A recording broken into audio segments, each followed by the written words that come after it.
Aftershow. A lot going on, and we begin with breaking news from... Usually people either ask or they don't. And then we get to the end of the show, and I'm like, hey, did you run a recording, by the way? And they're like, was I supposed to? So did I mean to do that? Yeah. Mike Rose is a pro, everybody. Michael T. Maybe Mike Rose. No, we've established that. That was a long time ago. We've been doing this a long time now, you know. It's been more than a year. It feels like we started this before the great shift. So I honestly can't remember. I think you might have been on the week of the great shift. That's possible. Yeah, that sounds about right. I think you were on because you were on. Wow, I'm accidentally getting everybody on 1 year later, it seems. I believe you were on the day that I was... The anniversary tour. Yeah, seriously. I was supposed to be going to Disneyland the first time I had you on this show, and then I was going to go to Trader Sam's that night. And then they closed Disneyland the day before. Yeah. And that's where we were. So I know I was on the show before the show had a name. Yes. When it was an Untitled Ken Ray project. There you go. Now it just practically doesn't have a name. In a few minutes. Okay, well, tell me then. Well, no, that's it. What?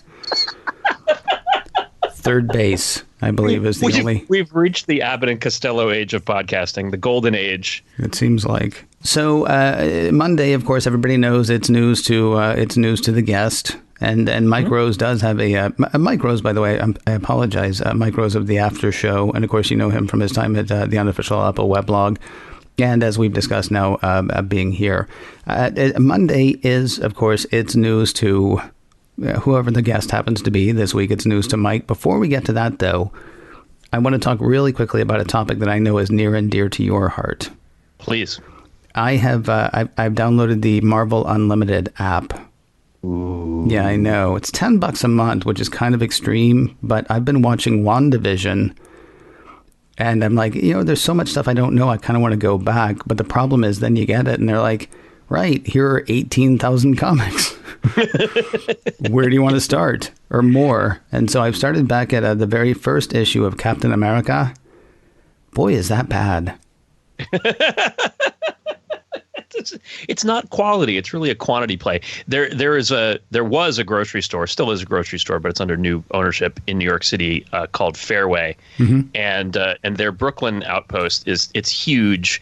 And you walk into, or I one time walked into the beer aisle, and I was overcome with the variety of different malt beverages that offer themselves. And I looked heavenward for guidance. Like I didn't know what to do. And there's a sign over the aisle that says, notice to patrons, if you are the sort of person who is overwhelmed by choices, this is not the aisle for you. Nice. Well done. And I was like, wow, they put it right at the spot where you find yourself overcome. And I think that's the experience a little bit of the, whether it's Kindle Prime or Kindle Unlimited, yeah, or Marvel Unlimited, any of these all you can eat content, particularly when it's something like comic books, which are, sort of a pre-baked rabbit hole. You're gonna go down the path of, just one more click, just one more issue. Right. And especially when it's something like WandaVision is out there, which is sort of putting everything that is the mythology of these characters through the Vitamega magic blender. Yeah. And spitting it back out again. So you're gonna dive in. It's like, I really want to know more about the twins, or I want to know more about White Vision, or I want to, right. There's plenty out there to dig into. Yeah. It's a lot. It's hard to know where to jump in, which is why it's kind of funny though. And this is not a spoiler because Captain America turns 80 this year. So, I mean, this one's on you. In the very first very first issue of Captain America, they introduce Red Skull and they kill him. Wow. It's like, well, that seems short-sighted. And so I'm now on issue 3, and there's Red Skull laying on the floor, and they say, left for dead. And then he stirs. He's like, I can't believe they left me for dead. Now comes my ultimate plan. I'm like, because somewhere in issue 2, I'm guessing somebody said, hey, wait a minute, what happened to Red Skull? That guy looked pretty good. Well, it's amazing that some of the the tropes of Left 4 Dead, you read these comics like, wow, they didn't think this was complete hack. It's like, no, it was new at the time. Like That's true. It was a new idea. That's true. What's weird, really quickly, what's Yeah. weird is Red Skull in the first one is just like a guy wearing a Red Skull mask. And so then in issue 3, he comes in and he kills some general or something that, Steve Rogers should be paying attention to, but isn't. Bucky, by the way, is just like a little kid who also lives on the military base. I feel like somebody should call the Department of Health and Human Services or whatever. But all that aside, Military orphan. yeah. So they find the dead general, and then they find a box, and then they pour out the box, and Captain America says it's the sign of the Red Skull, and what has fallen out of the box is a red skull. Ugh. Yeah, I mean that's like that's more than a sign of a red skull. I think that's like that is the literal instance of a red. It's not a signifier. It is the thing you're talking about, is a red skull. Yeah. Speaking of the world, the wonderful world of Disney, as we were tangentially. Right. One of the things that is news to me this week. This is going to sound weird. There's a new shower soap in my life. My wife unboxed a shower soap, a foam that she had been gifted years ago. Okay. And she liked it, and she's using it sort of like as a personal incentive to work out. So that's like her post-workout shower okay. soap. All right. Great. That's a good whatever motivation you need. But so this soap is now in my shower. It's Leylene Ocean. And the first time I picked it up, it's like, what's this? I was overcome with the familiarity of the scent. The smell of that soap. I said, where do I know this from? Why does this smell so familiar? And at least as of, the early 20-teens, late 2000s, early 20-teens, I'm telling you, it was the smell of the Swan and Dolphin hotels at Walt Disney World. It is unmistakably that smell. Like you walk into the lobby and you smell the smell, and it's this smell. And it's like, this is crazy. So I went and looked on the Swan and Dolphin Facebook page and the Reddit and the Disney blogs, and there's disboards.com, which is the all Disney message boards. Mm-hmm. And apparently there have been multiple scents for this property as it cycled through chains that it was associated with. So for a while it was the Sheraton smell.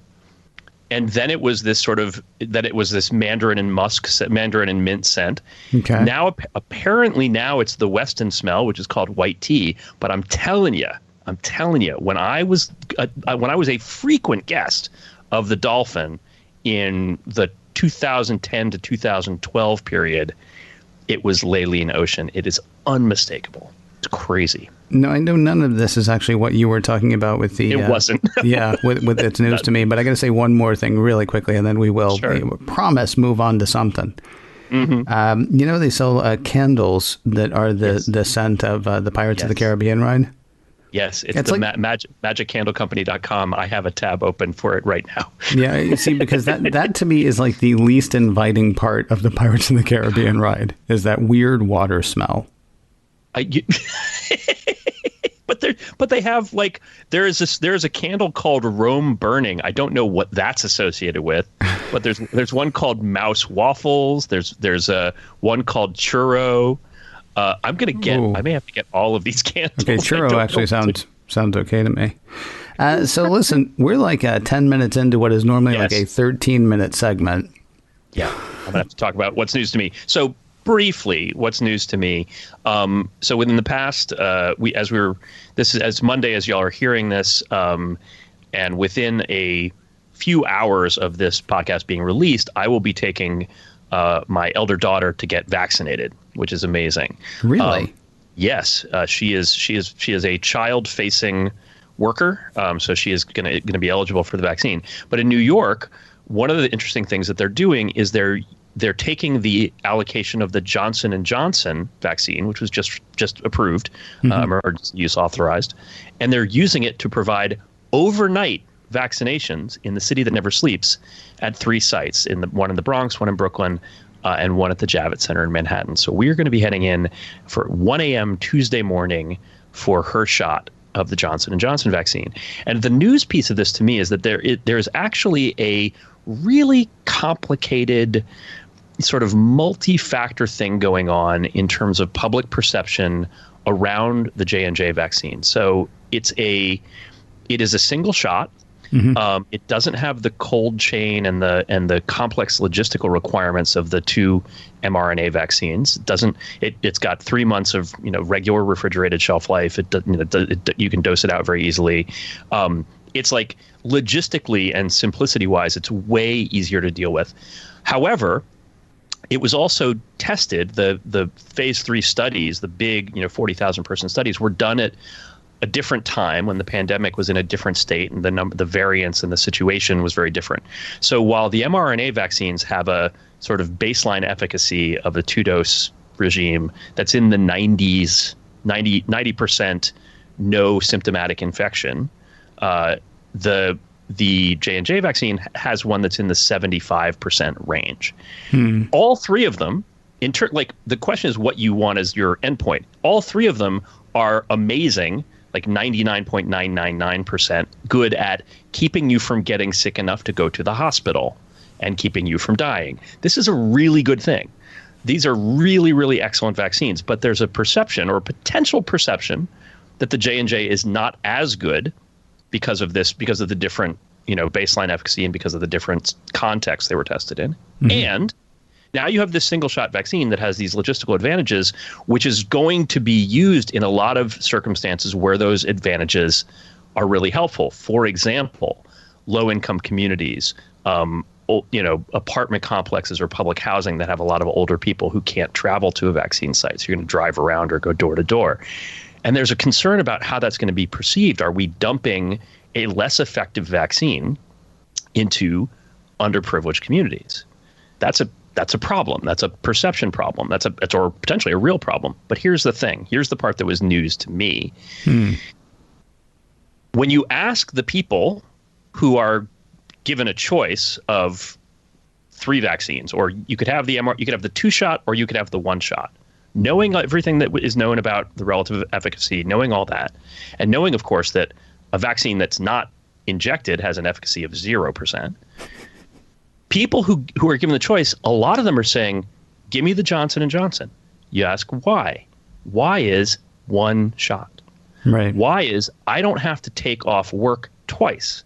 I don't have to worry about multiple days of side effects and maybe having to take additional days off. I don't have to worry about arranging transportation or childcare or, how am I going to get there? Or am I going to have to go someplace else for my appointment?